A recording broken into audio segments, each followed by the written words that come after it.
Hello guys, welcome to this new video. जी हाँ दोस्तों, आपको ताज़ा तरीन अपडेट से आगाह करते चले डक्की भाई की शुरुआत कहाँ से हुई और इस आइडिया को कैसे फॉलो किया। जी हाँ दोस्तों, डक्की भाई एक रेयर नाम है जो कि काफ़ी दोस्तों को ये पसंद भी आया होगा, लेकिन आपको इसकी डीपली डिटेल देते चले कि डक्की भाई ने ऐसे ही माइंड में ख्याल डाला कि ये एक मतलब कि रफली नाम है तो रख लेते हैं। जी हाँ दोस्तों, ये उसकी शुरुआत इस तरह हुई और इसका जो मेंटोर है ना इल्यूमिनाटी, जो कि इंडिया का बहुत बड़ा रोस्टर है, जिसको फॉलो करके इसने भी फेसबुक और यूट्यूब पर धूम मचा दी है।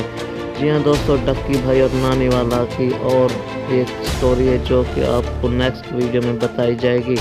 लेकिन दोस्तों, हम आपको अपडेट करते चले कि डक्की भाई जो कि काफ़ी फेमस यूट्यूबर है और दिनों ही दिनों में उसकी वीडियोस मिलियन में चली जाती है।